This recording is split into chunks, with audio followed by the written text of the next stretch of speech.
Bismillahirrahmanirrahim. Assalamualaikum warahmatullahi wabarakatuh. Alhamdulillah wassalatu wassalamu ala Rasulillah wa man wala. Subhanaka la ilma lana illa ma 'allamtana innaka antal alimul hakim. Rabbi shrah lana sudurana wa yassir lana umurana wa halul 'uqdatan min alsinatina yafqahu qawlana. Rabbi zidna ilma. Amma ba'du. Apa khabar adik-adik, kakak-kakak, abang-abang dan anak-anak semua?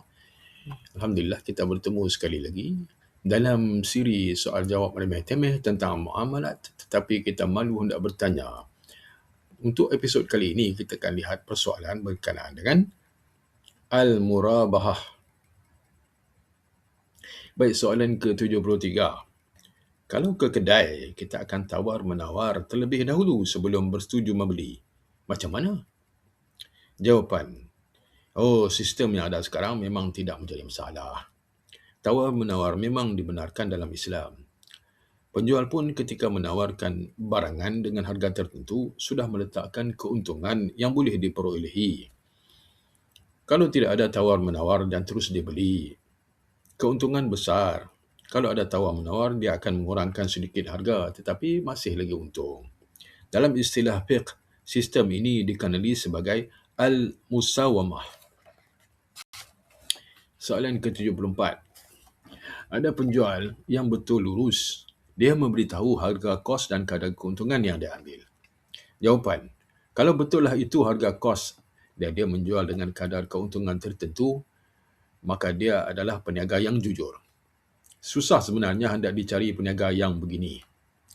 Walau bagaimanapun dalam istilah fiqh, kaedah ini disebut sebagai al-murabahah. Ini bermakna penjual memberitahu harga asal atau harga kos bagi sesuatu barang. Katakanlah sebuah buku, sebuah kereta dan seumpamanya. Kemudian dia ingin menjualnya dengan harga yang lebih sedikit daripada keuntungan.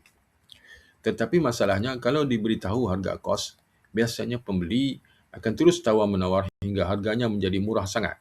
Apapun, kalau sudah redha antara penjual dan pembeli, maka akad jual beli itu sah.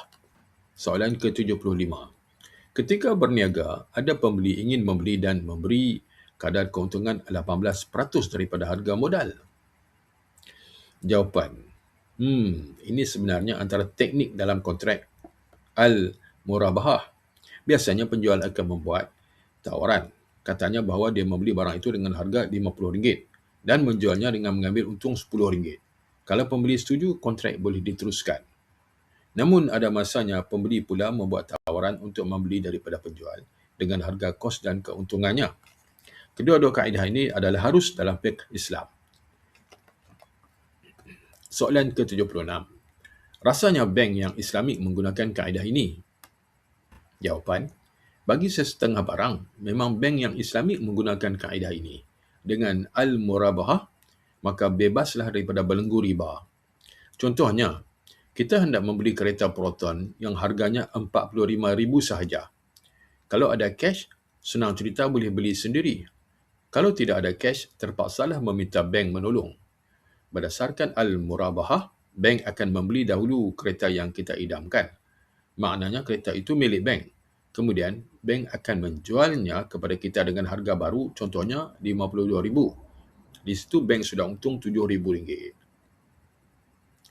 Begitu juga dengan rumah.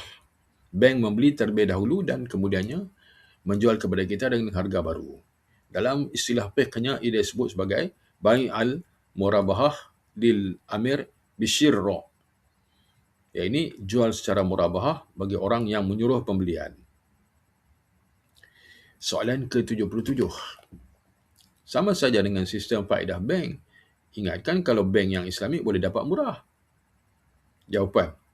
Bank yang Islamik pun berniaga juga. Dia pun kenalah cari keuntungan. Tetapi keuntungan yang bukan melalui riba yang haram. Faedah bank ini sudah dikira riba. Jadi, jalan keluarnya ialah dengan sistem al-murabahah dan sebagainya. Tidak semestinya apabila disebut bank Islam, harganya mesti murah. Oleh itu, pelbagai produk yang diijtihadkan oleh para ulama' diguna pakai. Antaranya al-bai' bithaman ajil, iaitu jual dengan harga tangguh. Al-ijarah al-muntahiyah bitamlik, Ya, ini sewa yang berakhir dengan pemilikan dan sebagainya. Yang penting tiada penipuan, kejahilan harga, riba, faedah pinjaman dan sebagainya. Setiap produk ini adalah hasil ijtihad. Sudah tentu ada sedikit sebanyak kekurangan. Yang penting juga kita menyokong usaha perbankan Islam. Baik, kita lihat sketsa. Allah Maha mengetahui. Suatu hari, tak kala Saidina Umar melihat seorang kanak-kanak penggembala kambing yang menjaga beratus-ratus ekor kambing, dia ingin menguji ketakwaan kanak-kanak itu. Berkata Saidina Umar, jualkanlah kambing itu seekor kepadaku. Wangnya kamu ambillah. Kanak-kanak itu menolak permintaan Umar. Saidina Umar berkata lagi, apa yang kamu hendak takutkan? Tuan kamu tidak akan tahu apa yang kamu lakukan.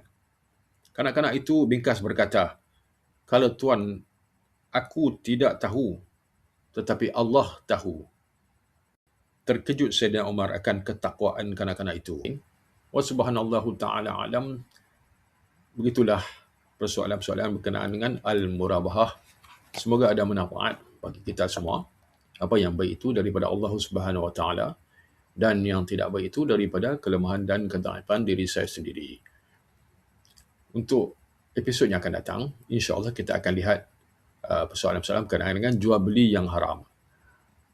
Hingga di lain waktu, saya sudahi dengan wabillahi taufiq wal hidayah. Wassalamualaikum warahmatullahi wabarakatuh.